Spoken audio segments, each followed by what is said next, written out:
DeMeco Ryans has to figure out who the quarterback is for his Houston Texans. Ryans, this morning, meeting with the media, explained exactly what he needs to see in a quarterback that ultimately is under center for his team. The most important attribute I look for is that how's his leadership style, right? How are those other 10 guys looking? Can they look at you in the huddle and know that, man, we can count on this guy to make a play? We believe in you. And then you have to look across the ball, and it's those other 11 guys, those defensive guys. Can they look to that guy? Can they count on him? Right? Is that quarterback a guy who can galvanize a locker room and rally the troops and get guys to believe in him? That's the trait.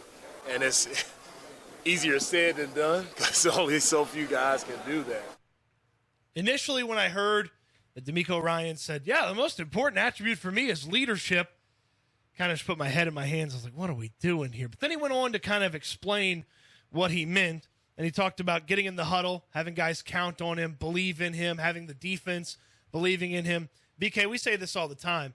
The locker room will tell you if they're out on a guy. The locker room will tell you if they don't believe in a guy. Mm-hmm. And ultimately, you got to have talent for those guys to believe in you, and you got to get it done on the field. And I feel like DeMeco Ryans kind of covered that when he explained, hey, I look for this to kind of maybe separate guys who are of similar skill sets, to separate guys who we might have the same scout on, who's got that intangible, who's got that little bit extra to his game. Yeah, that answer started as a Nick Caserio answer, then evolved into something that I actually enjoyed listening to. And that's what you want. Look, obviously the tangible stuff matters, and it matters a lot, but you also want that quarterback who instills confidence in the other guys on your sideline and instills some fear in the guys on the opposing sideline. That stuff really, really matters. You need people to believe in your quarterback. You need that quarterback to possess leadership traits. Now, there are different ways of being a leader, right? C.J. Stroud, not the most vocal guy in the world. I don't think Bryce Young is either, but you can still lead by example. You can still lead with action. You don't have to be rah-rah 24/7, 365 to be considered a leader. Sometimes it happens with just what you do on the field. Sometimes you can go about this game with a quiet confidence that, calms the other guys around you and scares the guys on the opposite side of the field as well. So it makes sense. DeMeco Ryans, he looks for leaders. He's talked about culture. He's talked about the quality of men. It makes sense to me, Cody, that he gave that type of answer, that he didn't talk about, the arm strength and the accuracy and the footwork and the athleticism and the mobility and all of these sort of tangible traits that we've talked about so much when we're trying to figure out which quarterback would make the most sense for the Texans. No surprise that a guy who's built the way DeMeco Ryans is built talked about something intangible, that leadership capability that is something you really, really covet in a franchise QB. Am I wrong for listening to DeMeco Ryans talk about what he needs to see in a quarterback, and he mentions those things? Am I wrong for believing that DeMeco Ryans might as well have said, I kind of look for guys like Bryce Young? I think you got some bias in your thought, but if you are Team Bryce Young, I see how you could hear Bryce Young when DeMeco was talking there. Yeah, and look, you pointed out, and I think something I said last week really applies to both these guys at the top, and C.J. Stroud and Bryce Young. Can you win with those guys? What can you do to win with those guys? C.J. Stroud, who's not the most mobile guy, who does not have this amazing reset outside the pocket or throw on the run ability that some of these other quarterbacks possess. You can win with a guy that stands in the pocket and delivers. I mean, you've won in the NFL for 50, 60 years doing that. Sure. So football, you can win with a guy that can stand and deliver in the pocket, and that's certainly what Stroud can. I've just all along felt like there's something just a little bit more, a little bit extra, and I do wonder as well if when you're talking about those intangibles, when you're talking about getting the most out of the 10 guys around the quarterback, the 11 guys on defense that are on the field, I do wonder if, the games where Alabama and Bryce Young has just kind of had to will them into the game, I just wonder if that's another element where you're like, man, those guys are leaving it all out there for their guy, just that little extra, that intangible to Bryce Young's game. Yeah, look, C.J. Stroud did that to an extent against Georgia in that semifinal game, but you look at a lot of the games Bryce Young played in his 2 years as a starter. He was able to will his team to a lot of victories. I think of the game in Austin early this past season where nobody was really doing anything for Alabama. His receivers couldn't catch a pass. His offensive line wasn't working too well. They couldn't establish the run game. And then on that final drive, really for the entirety of the fourth quarter, but especially on that final Alabama offensive possession, Bryce Young just kind of willed his way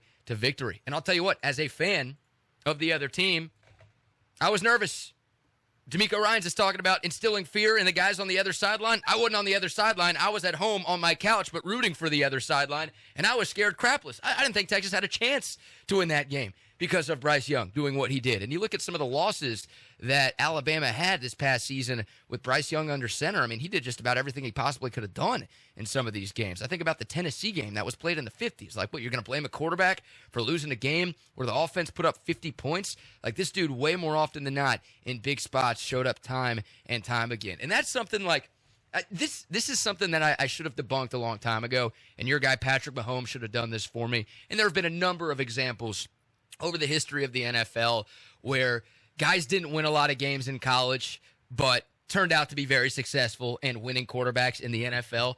Cody, I still prefer my quarterback to be able to win games in college. Like, find ways to will guys to victory. And I get it, wins should not be viewed as a quarterback stat, and of course the other guys on the roster matter, and it's a lot easier to win at Alabama or Ohio State than it is to win at Texas Tech. But, like, that's something. I go back to when the Texans drafted Deshaun Watson, right? I was comparing those quarterbacks, and I looked at Trubisky, and I looked at Watson, and I'm like, well, Watson was able to win national championships and beat Alabama in that defense. Mitch Trubisky couldn't beat Duke in football. Like, that's something that I look for. So both of these guys, like, you don't have that with Richardson. You don't really have that with Will Levis. I know, once again, the talent around him wasn't the same, but these two guys, especially Bryce Young, seemingly able to will their team to victory really, really often. That's something that I think translates to the next level, because these guys already have that confidence that they can make those winning plays down the stretch of a football game. I do wonder as well, when you talk about quarterbacks and you think about quarterbacks in college, one guy can make that much more of a difference. In the NFL, it's a much more level playing field. For instance,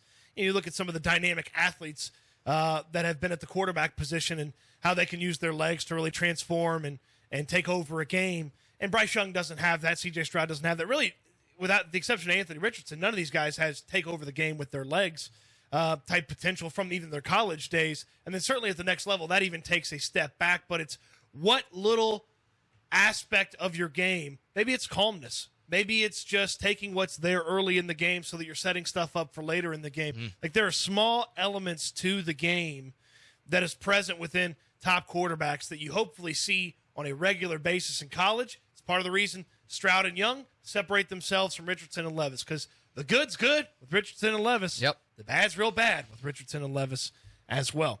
One more thing DeMeco Ryans had to say about Bryce Young. He was asked specifically about how do you handle a quarterback with his size in the evaluation process. Guys done it at the highest level in college football, and it doesn't seem to be, size hasn't seemed to be a problem. So, I don't see it as an issue, because you watch the tape, and you put on the tape, and you see the kid play, and you see how smart he is. You see the anticipation. You see the accuracy. You see how this guy is calm in critical moments. So when you see those things, size isn't one of the factors that pop up on tape. It's like, oh man, it's a problem. So, again, you just look at the track record, see what he's done in the SEC, highest level college football. He's been successful, and I think he'll be successful in the NFL as well.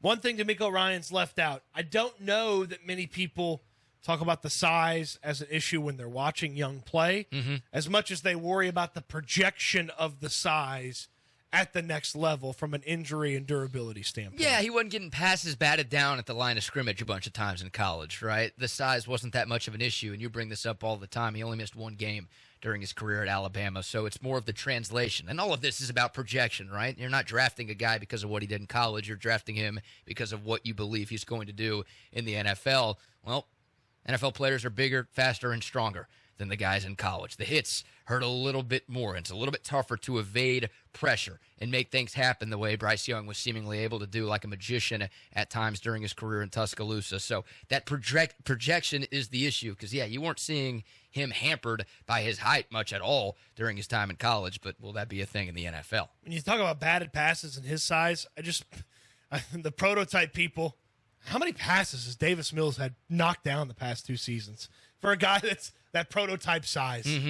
It's more than just the size of the guy when it comes to making things happen, and that is just something that jumped out to me when we started talking about batted passes and what does and doesn't happen when Young's playing. Like, Davis Mills is a tall quarterback, constantly had passes batted. His neck is taller than Bryce Young. his entire body. Yeah. And that was an issue for Davis Mills. I like that answer from DeMeco, too. Like, that was not coach speak. I'm sure we're going to get some coach speak from DeMeco Ryans. We already have, but we'll get more because that's how coaches operate. But the coach speak response to that question would have been, well, it's all part of the evaluation process. We'll look at that. We'll look at the tape. We'll look at everything else to determine where he fits on our board. Like, that's the coach speak thing. But DeMeco Ryans basically said, no, I like this guy. We like this guy a lot. And I think the question is he going to be there for the Texans at 2? If he is, based on how we feel about him, but also based on what we're kind of hearing from the Texans, both publicly and behind the scenes, it feels like they like Bryce Young to the point where if he's there at 2, they're going to take him.